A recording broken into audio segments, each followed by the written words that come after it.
Today we're going to talk about establishing your investment criteria in the multifamily world. So why is that important? Well, I'll tell you one great example of why it's important. I give away copies of Think and Grow Rich. It's one of my favorite books. You should read it twice a year. It's that big a deal. And in that, Napoleon Hill says, to be a success in anything, you have to be a specialist, not a generalist. And so establishing your investment criteria before you go off half-cocked is critical. So let's dig into that, okay? So here's why you need it, okay? You need it because otherwise you're not credible. If you go to a broker and say, I'm just looking for good deals, anywhere you got them, send me what you got, they will not take you seriously, okay? You need to go to them and say, I'm looking for a B-class property in an A, B, or C area that I can add value to. Okay, then you've got credibility and that's specificity in whatever, obviously you tell them what submarket you're interested in as well.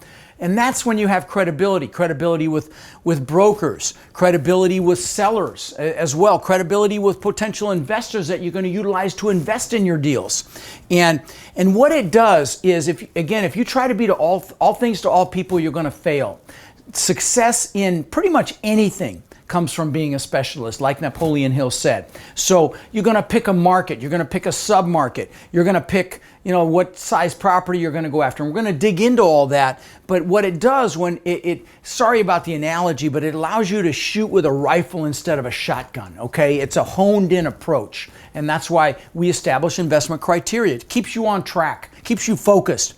And it allows you to become an expert in whatever submarket you're going after. You're going to know if a property has, if the rents are low, or if the expenses are running high, or things of that nature. After you start to dig in and evaluate lots of properties in whatever submarket you're interested in, you're going to become an expert. And I'm telling you, the people that do are the ones that are most successful. I interview people on my podcast all the time. It's Lifetime Cash Flow Through Real Estate Investing. I hope you'll check it out. We just hit 6 million downloads, which just blows me away. But I interview very, very successful people on there that have got anywhere from hundreds of doors to thousands of doors, as many as 17,000 doors, doors. And they're all specialists, okay, every one of them. So that's why. And they've become an expert in whatever market they go into. Now, some of them are in multiple markets, but they become an expert in those markets. I'm going to suggest you focus on one to start, though. Okay, investment criteria should include quite a few things, okay? The first is size. What size are you going to go after? Now, I did a whole clip on this. So if you search YouTube or you search Facebook for residential versus commercial multifamily, or what type of multifamily should I buy, I dug into this deep. So I'm not going to dig into it deep right now, but let me just at a high level say there's residential and there's commercial multifamily. Residential is a duplex, a triplex, or a fourplex. If you live in Baltimore, where I'm doing my next event, by the way, I'm doing a 3-day event in Baltimore. But if you live in Baltimore, they call them 2-family, 3-family, 4-family. Now that's residential multifamily. And I'm not going to go into what's good or bad about them right now because I did that in that other clip. But commercial is 5+ units, okay? And up to 1,000 literally. And so that's commercial multifamily. So you've got to decide what size you're going to go after. And I'm going to tell you, in this business, there's this dynamic called the law of the first deal.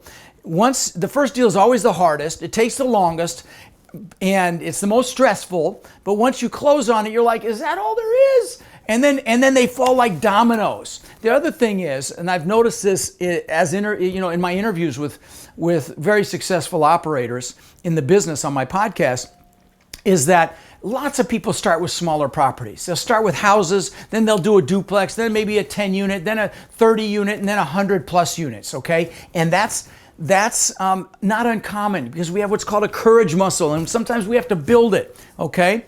But again, you've got to decide what you're going to go after, at least initially, so that you're a specialist and you're honed in and focused, okay? So what's the location? What's the market and the submarket that you're going to go after? Okay, so you may be in Phoenix, but you're going to probably hone in on a submarket of Phoenix, or Tampa, or whatever the city is you're near. Maybe you're going to go into one of the outlying secondary or tertiary cities or towns. And become an expert in that market. So I'm going to tell you there are 4 markets that I would suggest you consider first, okay? And if none of them apply, then I would just stay close to home. But they are your backyard. Now, I consider your backyard anything within a 2-hour drive. You put a pencil with a string on it, 2 hours around, you draw a circle. Anything in that circle is your backyard because you can manage it with day travel. That's number one. That's consideration number one. Now, if you live in LA or San Diego or Manhattan, that may not be possible. There are other markets that are super hot as well, but that's as an example. The second one I would consider would be a place that you either grew up or spent some time. That would be option number 2. Option 3 would be somewhere you have family or friends that live there. You have boots on the ground. And then the fourth option would be somewhere you really enjoy going. You might even want to retire. Okay, so those are the first 4 areas I would consider first. If none of those apply, then just like I said, stay close to home. Okay, then what class property are you going to go after? So there's A class, B class, C class, and D class. A is obvious. Okay, A is brand new stuff. Beautiful amenities, pools, clubhouses. It's the really premier stuff. B is a little older. C is older yet. D is the hood. Don't do the hood, okay? Ask me how I know, okay? So I've had lots of D properties over the years because they cash flow well, but they're not worth the brain damage. I've had people killed in my properties. I've had people killed behind them, in front of them, next to them. I've had, drug dealers rent a property and put a hole in the front door to pass the drugs through. I had a house turned into a house of ill repute, a prostitution ring moved into one of my. I mean, I could go on and on. I had, a street where I had 3 or 4 properties, and they blocked the end of the street to slow down the drug traffic, not stop it, just put a dent in it. So you don't want that brain damage, trust me. So I suggest you go after like a B and C property in an A, B, or C area. Okay, that would be my suggestion. That's my criteria. Okay, so that's class of property. And type of area is the same thing. Same thing, A, B, C, D. You don't want to be in a D area either. Now, the only exception is if the area is gentrifying. Okay, like what I mean by that is you'll see things start to change. There were streets in Denver that I could have boarded up, this is a lifetime ago, but I could have bought these houses for $20,000 a piece or less, okay? $20,000 a piece. They are now going for $800,000 to $1 million or more each, okay? Could have bought them for 20 grand. So if you see that dynamic happening in an urban environment, then that's a different story. But you got to suck it up for a while it's coming to you. You'll see the coffee shops come in and the yoga studios and the art studios, things of that nature. And that's an indicator, could be gentrifying. But anyway, without digressing any further, so that's the type of area, you're going to pick a type of area. Now, are you going to do a yield play or value add? So a yield play is a property where you're going to buy it. It's usually like an A property, and you're going to buy it, and you're not going to buy it. It's usually an insurance company, a REIT, or very, very high net worth individual, like maybe a family office that has $1 billion under management, and they'll buy a property that's a super high end property, and they're just banking on that 3% increase in rents every year. That's what's called a yield play, okay? Or you do a value add, where you're buying a property and you're going to improve the value. Maybe you're going to put in new countertops, a new appliance package, new vinyl plank flooring, blinds, paint it, whatever, and you're going to ramp the value and increase the rents, which is what we love. Okay, we love value add, and I'll give you some examples of how exciting this is, because the goal is to increase the net income, and any increase to the net income is an exponential increase to the value. I'll give you an example. We've got a property in Louisiana that the seller paid $20 million for about 10 years ago. We just bought it a month and a half ago for 16 and a half. Okay, now why? Because it's 30% vacant. Horribly managed. I mean, head scratching stupid stuff on the management, okay? And so we're going to go in and just get the occupancy up. The property next door is 100% occupied. So we know it's not the market, it's the management. This is a nice asset too. 403 units, I believe. So we're going to get the occupancy up to 90%, from 70 to 90, 20% increase in occupancy. You know what that means in value? 7 or 8 million increase in value instantly once we get it to 90% occupied. That's why we love this business, okay? So that's a value add play. Now, I don't recommend that on your first deal, but awesome. Okay, so do you want a stabilized or a property with lower occupancy, like the one I just described in Louisiana. Stabilized as it relates to Fannie and Freddie Mac financing, which is the, with the kind of the belle of the ball with multifamily financing. Stabilized means it's been 90% occupied for 90 days, 90 for 90, okay? That's considered stabilized. Lower occupancy is what I just described. It's a property that's been let go or the area's declined, and if that's the case, I wouldn't buy it. But it's a property, it's poorly managed, and that was the case with the Louisiana deal. So we love again, value add deals, either stabilized or lower, because you can buy stabilized properties that have been 90 for 90, 90% occupied for 90 days that you can ramp the rents on. We bought a property in Beaver Creek, Ohio. It's a sad story because it just got destroyed by tornadoes, but we're going to rebuild it. It's going to be beautiful when it's done. But we bought that property and it was 90% occupied. Got Fannie Mae financing on it. We're going to be able to raise the rents $500 a unit. I can tell you that's millions in value once that's done. Very exciting. That's why we love this business. So the last on this slide is price range. Of course, you're going to have to figure out what price you're going after. And remember, I mentioned that courage muscle, okay? Maybe you'll start smaller and then go larger, and there's nothing wrong with that. Okay, some other things to consider. How are you going to handle the management, okay? If you are, let's say, buying outside of your backyard, then you're going to definitely need third-party management. Now, I recommend third-party management even if it's in your backyard because, frankly, while you're acquiring properties, you don't want to be messing with toilets. You want to be focused on finding deals. But without digressing into that topic, you have to decide how you're going to manage, and then of course what the cost of that's going to be. That's part of your investment criteria. You want to figure out what type of loans are available, right? And there's bank loans, there's Fannie and Freddie, which are non-recourse loans, meaning they can't come after you if they foreclose. There's private money, there's hard money, so you've got to figure out how you're going to finance the deal. And then, you want to figure out your target market. How far is it from where you live? Because, you're going to have to visit the properties occasionally. Now, I'm going to tell you what most people do in this business if they're buying out of state. And I've got lots of students in California that are buying all over the country. In fact, I got a student in California who just closed on a 60 unit in Tampa, just posted it in our Facebook group today. But the point is, what you'll typically do is you'll establish relationships with all the people in wherever you're going to be buying in the submarket, like this guy in California will have established relationships in Tampa, and then you go there for a few days and you break bread with these people. You have dinner, you fill up your whole dance card with the people that you've set up relationships with over the phone, and you go meet with them, the brokers, the property managers, maybe a real estate attorney, maybe contractors, and you book up your breakfast, lunch, and dinner for a few days. You go visit properties, and then they get to see you, they see that you're real, and then they take you seriously. So that's the model. And I digress again. I do that a lot, forgive me, but there's so many different directions we can take this conversation.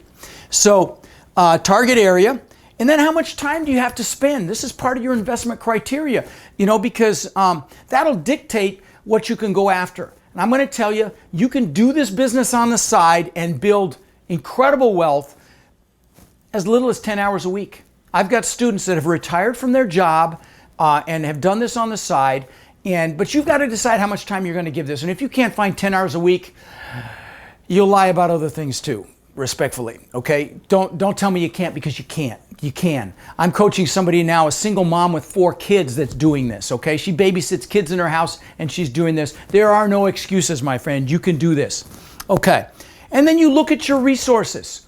And resources can be any sorts of things. It can be people you know with money, can be friends in the business, can be your own skill sets, of course, but you take stock of all that, and that helps you establish your investment criteria. For example, what real estate experience do you have? Even if you've only bought your own personal home, it still counts, okay? So take stock of all the experience that you have. What's your current financial status? Are you dead broke? You got a few bucks? I'm going to tell you, even if you've got a lot of money, I don't recommend you use your money to buy deals. I recommend you use it for operational purposes, like putting up earnest money on a deal, like doing the due diligence costs on a deal to see if it's a decent deal, any finance charges that you have, all of which you're going to get back from the deal if you're bringing in partners or investors. So, like I said, I like I like people to keep their powder dry and use their money for operational purposes. But be that as it may, you need to know, what your financial status is to take down deals. But the other thing that's beautiful about this business is it's a team sport. You learn this business and you become passionate enough about it where you influence people. Competent first. You got to be competent first. So you got to educate yourself, number one. Number two, and I hope you listen to my podcast. It really add a ton of value to you. It's free. It's a no-brainer. You could also go to my website. I've got books there that are free. There's a guide. There's a multifamily guide there. That's a due diligence checklist that's frankly the best in the business. Just download it. It's free. There's other books. There's articles that I've written or curated. There's videos. It's all free. Check it out, and I think you'll get value. It's rodkhleif.com. But what's great about this business is once you learn the business and you find, say, a high net worth individual, you can go take down a property because it's a team sport. The bank looks at the team. They don't look at the individual when you're buying commercial multifamily. It's what makes it so freaking exciting. All right. So, what's your employment status, financial status? How many hours do you work a week now? You got to have some time for this. I told you 10 hours is a good number. If you can do more, that's better, of course. And then, how much you dedicate to investing in this. So also, you've got to decide what your risk tolerance is. We talked about a courage muscle. And it builds over time. And that's, like I said, why people start small and go bigger. So are you conservative or aggressive? You can't, and by the way, when you get into this business, you have to take your employee hat off and put your entrepreneur hat on. And it's a whole mindset shift that you have to make. You can't have an employee mindset. You are now a business owner, okay? So you have to have that business mindset. And like I said, remember multifamily, oh no, I haven't said this. Multifamily is a team sport is what I thought I was reading there, and it absolutely is. But it's also less subjective than you might think. It's not that subjective. It's pretty much empirical. It's numbers, okay? And, all things being equal, once you understand how to evaluate a property financially, the numbers, the rest of it's pretty commonsensical. So that's what's so exciting about this business. In other words, it's pretty hard to make a mistake if you dot all the I's and cross all the T's and you do the homework. So download that guide I was talking about, and it's exhaustive, resource for making sure you kick over every rock if you're looking at a deal. Now, like I said, a lot of people grow in this business. Their investor mindset, their mentality, their courage really is what it is, grows as they buy properties and they realize it's much easier than they thought it was. Anything that's new is scary. It's intimidating until you understand it. That's why education is the number one thing, and surrounding yourself with people that are doing this business. Now, if you're not in my big multifamily Facebook group, it's free. There's over 28,000 people in it as the time I shot this. And you're the 5 people you hang around with. All you have to do is go to multifamilycommunity.com, and it's a direct link to that group. It's free. We don't allow any promotion there. It's totally education. Ask any question you want. There is no stupid question. And you'll have scores of people answer it. You'll make connections. You're the 5 people you hang around with. You want to be around people that want more, that expect more out of life, that aren't going to settle. So join that group. You'll be glad you did. It's free, and it's a huge, fantastic resource. And again, you may start smaller and go into bigger deals. Nothing wrong with that. I started in houses. I just did it in a big way. I bought 2,000 of them and I rented them out long term. It's painful to even think about. I would never do it again. But then I got into multifamily and I realized multifamily really is the answer. Then, of course, some other things to consider in your self-evaluation. What's your credit like? Although, again, remember, it's a team sport. They're going to look at the whole team. Your net worth. What's great about net worth and your investment capital is, again, it's a team sport. Now, when you go borrow money for a multifamily property, they're gonna have some net worth requirements. They're gonna have some liquidity requirements, meaning money in the bank. And what's great is you bring in a high net worth individual onto the team to satisfy those requirements. You're golden. Okay. You also have to have an experience component. But what's great is, with Freddie Mac, you can do that with a third-party property management company to satisfy that experience component. Or you just bring somebody in that's already done a deal. No big deal. I don't know about you, but I'll take 50% of something over 100% of nothing any day. Yes? Are we in agreement on that? So put a team together. Learn this business. Put a team together. It's exciting business. And so you're going to evaluate possible potential investors, family, friends. Who do you know that's got some money? But again, don't take their money until you learn this business. Make sure you educate yourself. Don't be a dabbler. Dabblers get their butts kicked, okay? Don't be a dabbler. Learn this business. And then find a mentor or coach that'll help and guide you. I love to coach. There are lots of people. You'll find people locally. Join a RIA group.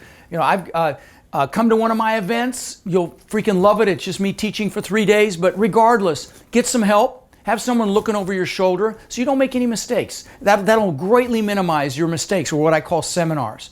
Anyway, thanks for watching. I hope you'll listen to my podcast. Go to my website, download everything you want there that's free, and I hope to meet you soon.